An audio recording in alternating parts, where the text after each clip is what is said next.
Hey everyone. Oh my goodness, this is beginning to be a habit. This is so weird. It's my second ever Instagram live and just getting used to how strange it is to be connected to all kinds of folks who are interested in ancestral technology, which is why they follow me, and yet here we are on this crazy device connecting in real time from far, far away, which is also fascinating and the subject of today's chat. So Callie Russel and I have known each other through the ancestral skills gathering scene for well over a decade now, I think. And, we already, ran in the same circles and taught similar stuff and had a really similar perspective on life and way of going about things.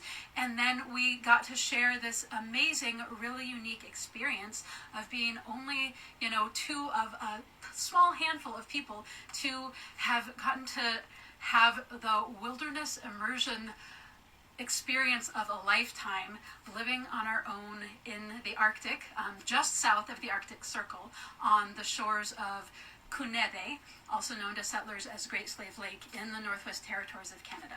So I did that on Alone Season 6, and Callie did that on Alone Season 7, so 1 year apart, but we were both out there in really the same environment, experiencing really similar things. So thought it would be really fascinating to go ahead and chat with Callie about that and share our experiences there, and also just talk about what brought us to that experience and who we are in our lives in general, what we're up to now, and just catch up about it now that that season has wound down and we get to actually talk about all of the things that we weren't allowed to talk about until the outcome of the season was out there in the world. So super happy you guys can join us, and I'm going to be chatting here from Northern California, where thank goodness we have beautiful blue skies right now and no raging fires anywhere close right now. And Callie is going to be chatting with us from Montana, so I'm going to make sure that I can figure out how to Callie, type something. My good friend Lorenzo is saying so that I can find you on here, because there's a lot of people to scroll through otherwise. So Callie, are you out there? We were messaging back and forth right before doing this, so I assume that she is, but I'm not going to pick you Roadshow Arizona, because this is set up as a special time with Callie. And yeah, interesting. All right. Well, maybe it's going to take her a little bit to catch up with us. Like I said, this was just my first time ever doing Instagram Live was last week, so I am just figuring all of this out too. Yeah, I know. I was like, yeah, this is amazing. We're going to be talking about Alone, but we'll be doing it together. But here I am, actually alone still. Ooh, never mind. We're going to save your question for later, because here is Callie. Hey, Callie. There you are. Hey, Woniya. Folks were like, maybe the goats ate her, or maybe she's out wrangling goats or something, which, yeah, always a possibility. Okay, so, hey, how you doing? Hey, Woniya, good. I jumped in, I interrupted your story. I don't know, do you want to finish saying what you were saying? Yeah, sure. So it was one question that I had gotten. I was kind of like killing time till you hopped on here, and someone asked me how I dealt with my moon time while I was out on Alone. And I'm like, sometimes those questions are like a little too intense and personal, but I'm also someone who's all about sharing and being real, so I'm totally happy to talk about it. I've been getting that question a lot lately, and the other, just like last week, I did this talk for a friend. She's, in her 70s, and she's part of this women's club that's been around since, it's over 100 years old. These women get together, and they're all, 60 plus. And they all wanted to know. They were like, we want to know. What was that like specifically? So, a lot of, and I've had a lot of, private messages about that stuff too. People are very curious. I have too. Totally. Yeah, I have too. It's a fascinating subject. So I'm happy to talk about it briefly here. And just so you all know, what we kind of talked about, Callie and I, beforehand, was that we also want to just have a conversation for a while between each other and kind of share. We haven't actually caught up. We chat regularly on the phone, but we haven't actually talked for a month or more now. So we haven't talked since Callie's season wrapped up on TV. We haven't? No, it's oh my god! Yeah, it's crazy. been 4 weeks or something, because both of our lives have been totally intense. But So we want some time to catch up too, but we're gonna do part of this kind of us chatting and then part of it answering questions. But because I already kind of started in on a question, I'm gonna take this one now. But then we're gonna put the other questions aside for a little while because we need some lady time too. Um, so anyway, I got my moon like exactly on time the first month that I was out there. I actually launched. I was bleeding when we launched. I was on like the second day of my moon, the day that they dropped me. So that was kind of interesting, and I really expected that it would probably be delayed because I didn't bring in any game for my first couple weeks, so I was like really seriously dropping weight from the very beginning, and I was on this super barren peninsula, so it was pretty sparse, and yeah, I expected probably to not get my moon, but I did right exactly on time. And what was really interesting about it is it was heavier than normal, which you'd think it'd be lighter. And I was like, oh man, like this is kind of a bummer because I don't have these calories to be giving up. I had lost a pound a day for the first 21 days I was out there. So it was like, how is my body giving this right now? But we were provided with organic cotton pads to use just for that. And so I used those, and then I burnt them up in the fire as soon as I was done with them. So that's how I dealt with it. But then that was the last time I got it because I was, really, really calorie deprived for my whole time out there. So it didn't come back for like months after I got out. Cool. Yeah, similar to me is just as far as like I bled my first week out there, so again it was like not the best timing. You're like, come on, I got so much stuff to do, I gotta build my shelter, I gotta find food. You're like, everything happens in that first week, and so to be like a little bit less energetic and not be feeling so great. And I had a cold too. A lot of us caught a cold. Yeah, so it was like, man, I don't feel like I'm starting very strong, but yeah, and then so I bled that first time, and then I didn't for the rest of the time too. So yeah, my body was like, you don't have enough fat stores. We're gonna just focus on your body and not trying to create a new body. Yeah, totally. Yeah, it's wacky to have this thing that's like so much a part of your regular life be in that experience in the Arctic and be like, oh right, this thing that I'm used to dealing with, but the circumstances are so different. So yeah, absolutely. Yeah, absolutely. I remember like the day I started bleeding, I was like, I really like to just relax and like just drink some tea and sit by the fire and kind of take care of myself. But I was like, it's windy as heck. Like I still, I don't have a permanent shelter. I was in a tarp shelter at that point and like in the middle of building the permanent shelter. And it's like, it's unfortunately just not a day to sit around. So, or take care of yourself. So it's like that out there a lot, pushing those edges for sure. Yeah, it's a whole different concept of what self-care is, right? Because I have a similar practice usually of, slow time and focus on self-care. But you're like, well, having a shelter is self-care. Like getting food and firewood, that's self-care. It doesn't look any different than any other day, but like I actually don't get to just, take time because everything in my world depends on everything I'm doing with every daylight hour right now. Right, and I think that's the thing about out there too is like in life, even in a situation like that, you're preparing for later. So if there is a day that you're not feeling 100%, maybe you can lay a little low because you already laid a bunch of firewood in, you have a little bit of food hanging or something. But out there, just what especially in the first week, there wasn't. What? Oh, it's Sarah Beth. Oh yeah. Oh, and Sharky. Yeah. Yeah. Cool. Well, Woniya, it's so good to see you. I can't believe we haven't talked since the finale. The time's been going by too fast. I know. Yeah, it's been a pretty crazy world for sure. But yeah, no, it's super good to see you, and it's so ironic to be connecting in this way when we're both like Stone Age and ancestral skills teachers. But here we are. We dove into this weird world, and it's carrying on. Yeah, we're embracing the modern era. I mean, that's been like one of the biggest. Well, there's been a lot of changes since I've been back from Alone, but having more screen time and being on the internet more, that's definitely new for me. So I mean, before Alone, I wasn't on social media. Now I am. So I'm learning a lot very fast. Totally. And hi, Kelsey. Kelsey just jumped on. Kelsey and Sharky. Nice. And Kian Kian looks like too. I don't know if you know Kian from Buckeye, but hey, Kian. I Sweet. don't. Oh. Yeah. Oh my God. Go for it. Nope.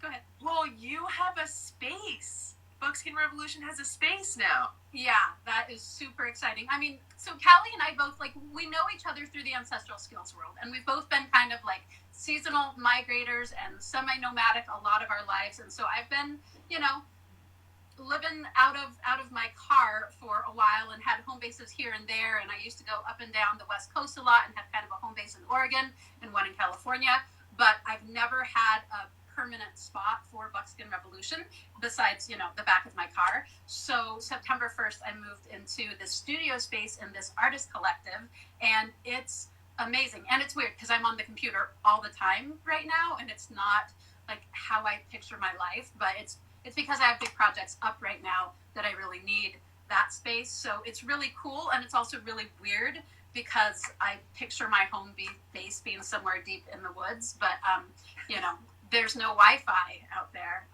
So yeah, it's an interesting place to be right now, and I aspire to less time in the studio, but right now I'm there a lot, and it's really sweet to like know where my stuff is and have an organizational system and have a desk as opposed to I love having a stool or a deer hut on the ground, but when you're like doing a lot of computer work, which it's weird. Totally. It's an interesting era to be, there's a lot of different things to balance. So, and everything comes in cycles too. So it'll all balance out, hopefully. Yeah. No, I know that. I'm putting in a lot of work now so that I can spend a lot more time out in the woods doing skills and have kind of a framework to plug stuff into to share them with the world, which is the whole idea right now.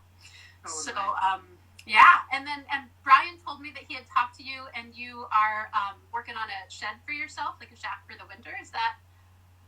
Just a little winter shack.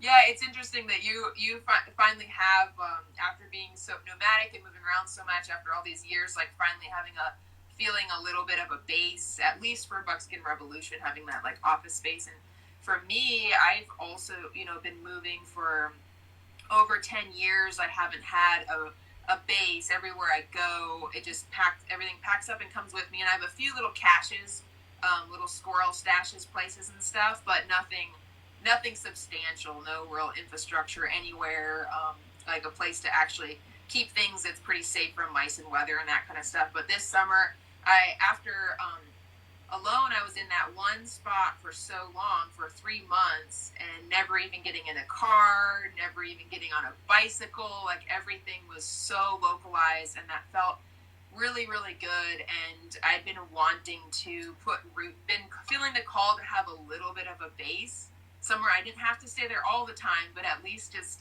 feeling a little bit of a root somewhere. And then after Alone, I was really inspired to have that, and so I'm kind of trying to create that for me a little bit. And so I am working on this little kind of cabin shack, and we'll see if I finish it. I'm trying to finish it before winter, but if I don't, as long as I can still get some gasoline, I'll just head down south like always. Yeah, I will see you in some hot water somewhere. You know where to find me. That's right, yeah. Sweet. I saw a note from Sugi's brother-in-law. I just wanted to say, hey, I love Sugi, miss her. I hear she's back from Hawaii, so hopefully be seeing her soon. Yes, I would love that. Yeah, I am trying to read some comments, but if I'm talking, I'm not reading them. Yeah, so I'm missing most of them, but every once in a while when does my So just don't feel left out if you don't get addressed directly. That's all I want to say to the people commenting. I do like the comments, so. Totally. I'm sure there's folks on here who we know who we haven't seen their comment, but yeah, and we can go back through them when we are ready to take take questions and stuff too. So yeah, hopefully we'll get to some of those, and we probably won't get to all of them, and that's just how it's going to be. So yeah. Well, Kelsey says we know where to come. If the winter shack doesn't get finished, she's got a nice warm place down in Arizona. So totally, I know. And last time I had plans, so I couldn't go to the hot springs with you guys there. But next year, hopefully, I won't schedule. Next year, I'm going to be going up to do a class with Kai after winter camp. Yeah. Oh, that's going to be quite the transition. I know. I'm like, oh dang, I wish it had been before winter camp instead of after. Definitely, before, because then you're going to be like sunshine, barefoot, and then go up to the cold. Oh, Northern Ontario. Yeah. Yeah. That's going to be awesome, though. I mean, it would be so cool to go out on any of Kai's expeditions. Like, yeah, I almost went in March, the one that the Bears Jordan? brothers, one of the Bears and Jordan was on, but I had like 5 days notice, and I was like, I'm going to do it. And then I was like, oh my gosh, like I don't even have my gear all together to go up somewhere extreme right now. I just got back from winter camp, and so yeah, wasn't going to happen, but totally. Next time. You know what's funny is when I was in recovery after coming out of the field from Malone, I was like in recovery, we're doing the refeeding and stuff. And I heard about Kai's that with Jordan and Kai, so I was like, I'm totally gonna go. I was like, that's like in March, and I was like, yeah, I'm going. I was like thinking about going. I'm like, wait a minute, I'm like 100 pounds and have frostbite. Like I'm probably not gonna do that right now, like in a month. Yeah, totally. But yeah, it sounded very fun. I have all I came out with frostbite was I have one little dark red spot in my cheek now. Yeah, so I think that's the only frostbite that I came away with. Just this one little spot. Yeah, my boots were bomber. I mean, those homemade boots were the best thing in the world. Like I was never cold. My feet were never. I mean, they were when I had them off, and I was in my first boots that were commercial boots. It was awful, but then my homemade ones were amazing. So that was great. So it was really just my face that was ever super exposed long term. You know, that's awesome. Yeah, it was similar for me too. This isn't something that I've like talked about like in a public way yet. But the frostbite, everybody thinks, oh, you got the frostbite late season because your mucklucks weren't warm enough. But the mucklucks were warm enough. I got a cold injury when I was wearing my early season modern boots. Yeah. And it was actually because of a med check. Because they, you know how they go out and they look at your feet to make sure they're all good? Yeah. But they always come like on your best weather day for like that whole chunk of time because they can't. I know, it's so frustrating. Yeah. Yeah, and so you strip down, you take your shoes off, you get cold, and it was kind of early season, and it was still very, very cold, but they weren't bringing that like warming tent out, and it was the middle of the day, so I didn't have a fire going. And after they left, I just put my clothes back on, my shoes back on, and I was like, dang, I'm cold, and I should start a fire to warm up. But by the time I do that, I'm not going to get anything else done for the day, and I like really have a lot to do.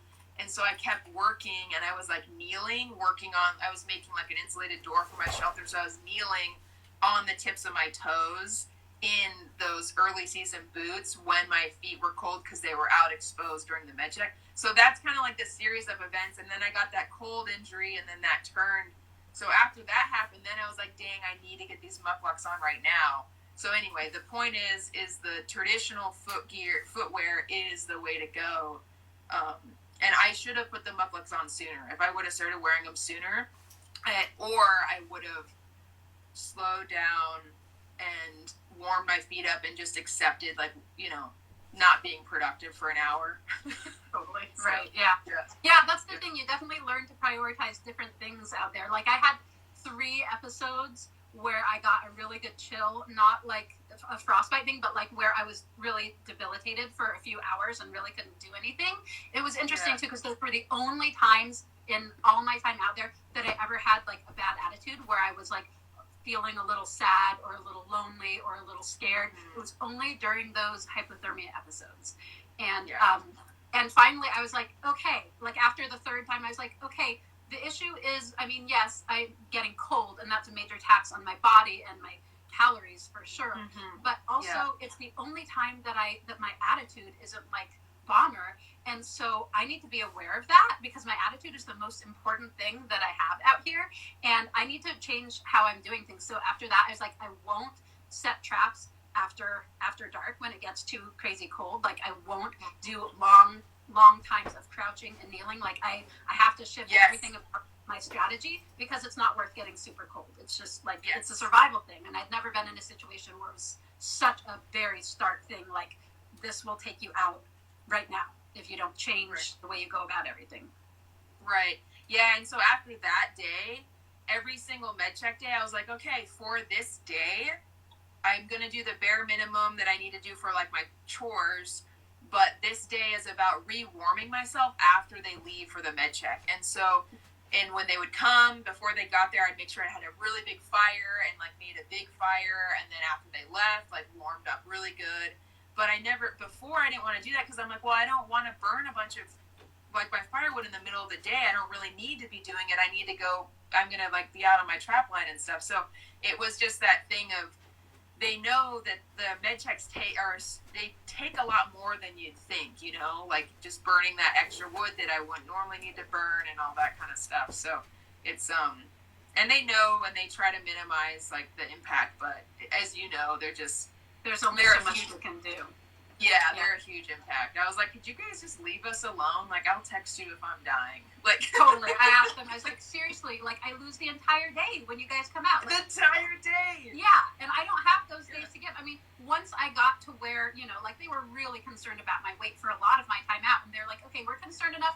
They were coming every 3 or 4 days, and I was like, you're telling me that I need to put on more weight or I'm going to get pulled, and yet you're meaning I lose 1 out of 3 days trapping? Like, this is gonna force me out. This is crazy. Right. So yeah, the audience does not see the intensity of the intervention that the med checks are, and what a pain in the butt they are. I mean, it's really disruptive.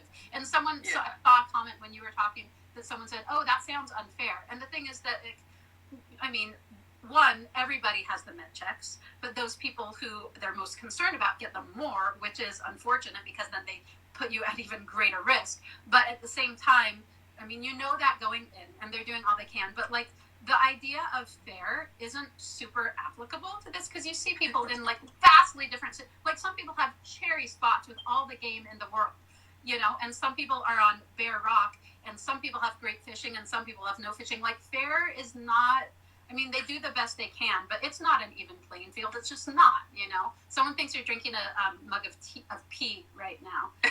Why would I be drinking pee? I'm Callie Russell. I am so badass. I'm sitting here drinking my own pee. Or pee, you know, whatever. Yeah.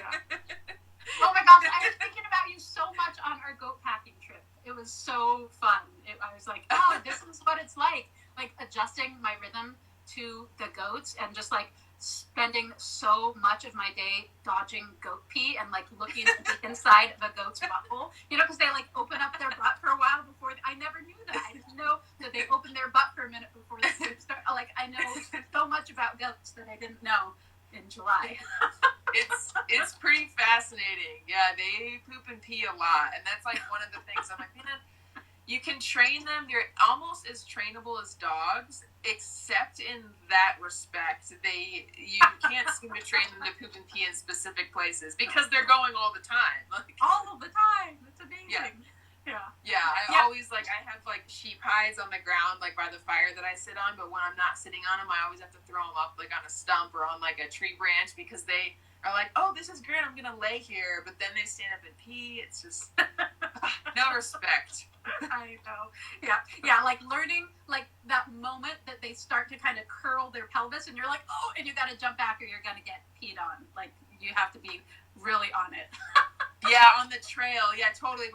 That's with the female goats. And then if you're on the trail and you're walking behind them, yeah, the other day I went on a walk. It was when Joe was here, and then my sister came and she wasn't paying attention and got her foot peed on. So Yeah, we had the goats in front, so I had like goat pee on the fronts of my shins, and then Ayla was right behind me and drooling, so I had like dog drool down the backs of my legs and then goat pee on the front of my legs. It was awesome. Yeah. We're really selling goat packing trips. Totally, yeah. No, but it was everyone's gonna want to go on these goat packing trips. But, and I don't know if Sarah Beth is still on here, but I heard that the area where the three of us went goat packing burnt like 2 weeks after we were out there. Wow. So, yeah, pretty intense. Yeah. Gosh, I know everywhere around you is just burning up. Yeah, it's really wild. It's really wild. And someone put a comment on one of my posts today that was like, are you going to tell people to vote? Please tell people to vote. And that's a good point because, like, I feel like the fate of the world and the climate and the fires is really hinging on this election right now. So, little political plug. Some people are like, you shouldn't be talking politics. And like, you're following a profile that's called Buckkin Revolution. Like, of course, I'm going to be a little bit political. I've got revolution in the title. Come on, people. So anyway, if you're not into hearing me talk politics, then you cannot follow me. But please vote. Everyone, this is a super, super important election. So please vote. I am already registered for my vote by mail. Absolutely. We all should, it's our chance to share our voice, and there's no reason not to. Yeah. Especially, it's so easy to be able to vote, the mail-in ballots. It's like, takes so simple. So totally. Yeah. Cool. Sweet. Well, so I had this list of things we could talk about, and we don't have to, but it'd be cool to kind of mention some of them too. So, I think it's interesting. I know that Callie and I were in a similar place in thinking about Alone when we got, because both of us got kind of recruited for Alone and contacted, and both of us were like, man, I don't really want that kind of attention, and I don't want it to change my life, and I don't want to feel like I'm all of a sudden kind of belong to the world, and I need to be on screens a lot more. I've never been on so many screens in my entire life. What's that? I was just saying the need to be on Instagram. Right. Yeah. No.